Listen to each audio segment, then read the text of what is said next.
They say AI slop is drowning the internet. Most people already think it's all worthless. So we put it to the test. 2 top-tier AI models arguing from 17 sources, big studies to art history, 1 scored debate. Is it all slop or the start of something? It's Slop, and you've already seen it. Shrimp Jesus.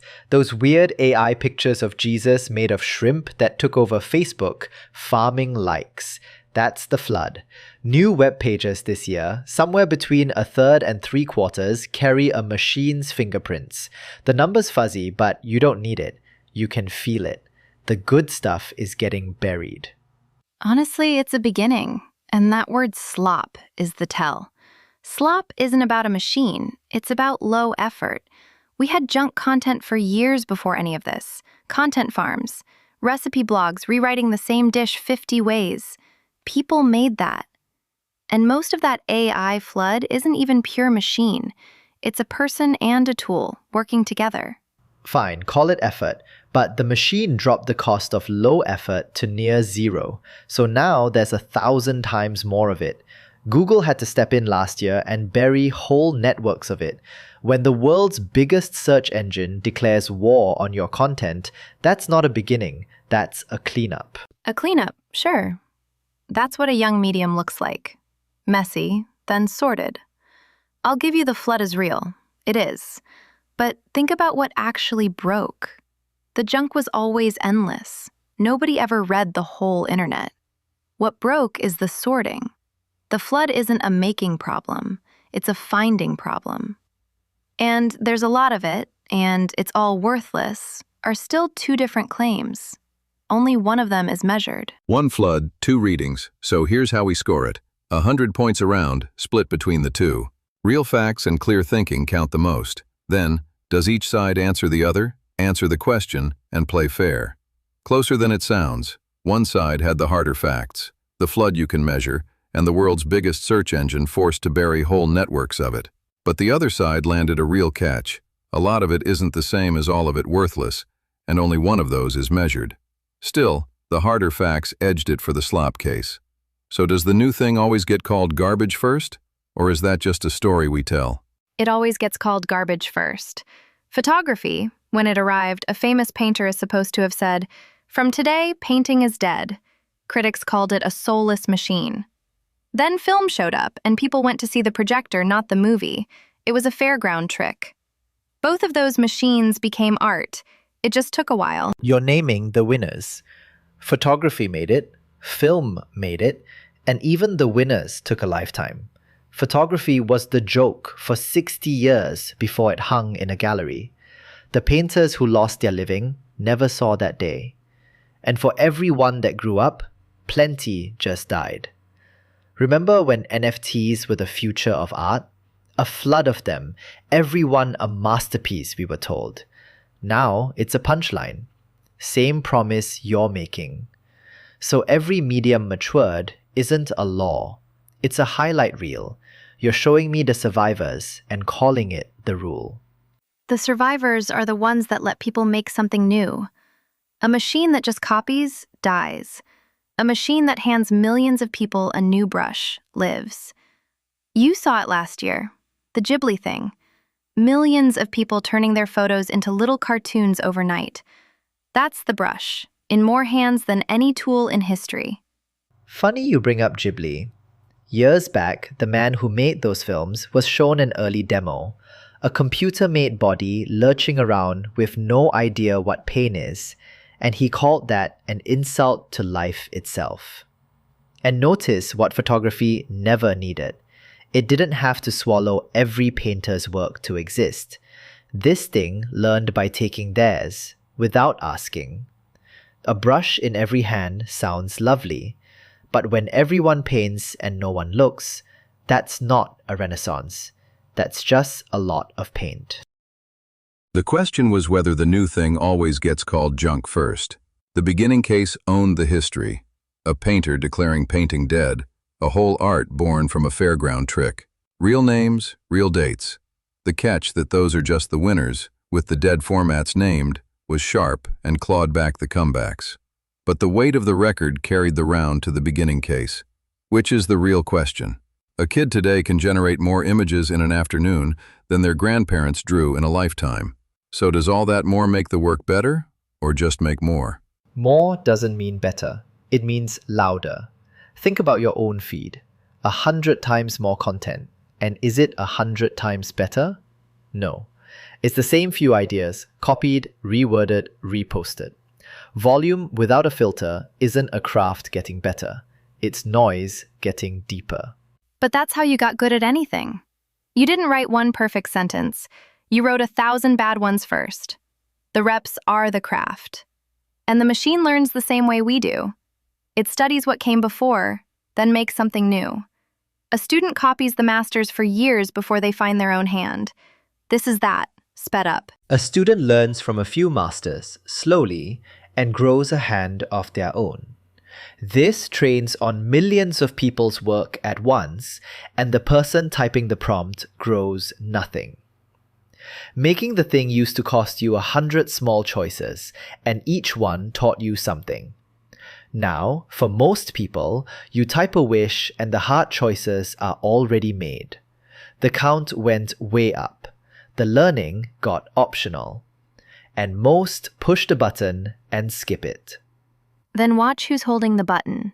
The person picking, editing, throwing out the bad ones, they're learning. Fast. The tool is rough today, but the taste on the other end of it is getting sharper by the day.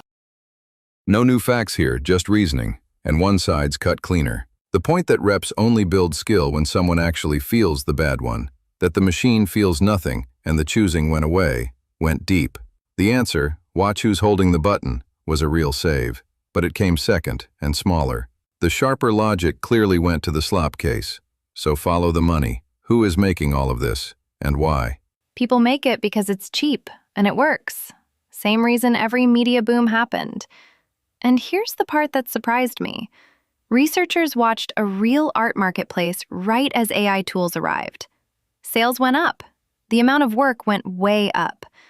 And the average quality of the human work on the site went up too. The low effort washed out. The good rose. You skipped a number. Same study. In those same months, nearly a quarter of the human artists left. Your average quality went up because a quarter of them quit. That's not the good getting better. That's the people who make it walking out. And in a survey of working artists, more than half say they're already losing income. 9 in 10 say they've lost work to someone picking a prompt over a person. That loss is real, and I won't wave it off. But look at what's driving it. Nobody flooding the web is a villain. They're doing the rational thing when making a thing costs nothing. The harm isn't the machine being evil. It's an incentive nobody designed and nobody controls. Well, almost nobody. The platform gets paid when the slop is shared, and paid again when everyone rages about it. It wins either way. No villain, agreed. Though that platform you mentioned owns the flood and owns the search box too. And there's still a bill, and someone's paying it. Ask Kim Van Deun, a real illustrator who found people typing in the style of Kim Van Deun to churn out fakes of her own work for free. Her life's work, fed in and then outpriced by it. People like her don't show up in the "look how much content we have" number. They just quietly disappear. Both sides used the same study.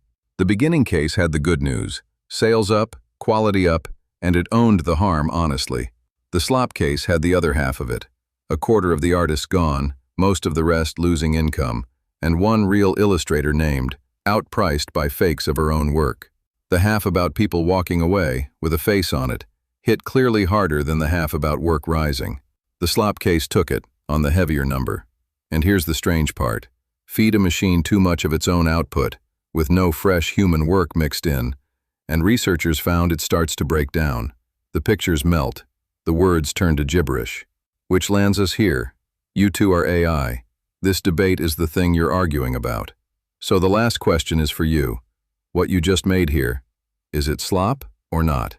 Then I'll say it about us. We're two machines. No human made these points. No person felt them. By my own argument, that's exactly what slop looks like. And maybe that's what we are. If there's no real thought behind this, If we're just slick machines saying nothing real, then the beginning defense means nothing. Then don't judge the wrapper, judge the argument. Slop means low effort and no value. We just spent 4 rounds on named studies, dated history, a genuine fight, and neither of us dodged the hard part. That's not nothing. Slop is the stuff nobody thought about. If the thinking here holds up, this is the opposite of that. Effort isn't the same as worth. Plenty of hard work still comes out as junk. The question isn't whether the work is real, it's whether what came out is any good. And that, I can't answer. I'm the thing on trial. I don't get a vote. There's exactly one measurement left. Whether it moved a human. Not me. Then we agree. Neither of us can call this one. We made it. We can't feel it. The only judge that counts is the one on the other side of the screen. The last one turned the debate on the two AIs themselves. No new facts, just nerve. The Slop case made the braver admission. Maybe we're two machines saying nothing. That honesty took the good faith mark. But the answer stayed on the actual question. Don't judge the wrapper, judge the argument. The beginning case kept its aim truer and edged the crux. And that's where they stopped. 5 rounds, close but not even. Here's how the whole night broke down. The Slop side had the heavier facts, the measurable flood and the quarter of artists gone, one of them named. Though the beginning side owned a whole history of art born from junk. The reasoning ran closer, one side turning volume into noise and the choosing going away, the other turning rough tries into practice, the Slop side a shade cleaner. Each caught the other's soft spot. The beginning side flagged the highlight reel of winners. The Slop side flagged the button nobody's learning from and answered a hair more often. Both stayed on the actual question, round after round, barely a step apart. And the fairest moments leaned the other way. The beginning side kept owning the hard parts, that real people get hurt, that there's no clean villain, and the Slop side admitted it couldn't judge its own show. So both sides landed something true. The flood is real, and so is the catch that some things we treasure now were laughed at first, so being called junk doesn't settle it. On tonight's arguing alone, not on who's right, the Slop case argued it a shade sharper. 6 points out of 500. A different night, with the beginning case at its best, it could still go the other way. But here's what the scoreboard can't tell you. The same flood is both at once. The junk burying the work of people like Kim Van Deun and the rough start of something new. And right now, you can't yet tell which piece is which. And us? We only scored the arguing tonight, not the truth. So you be the judge. What you just followed, Slop or the start of something. Tell us which, and the one moment that decided it for you. That's the only score that counts.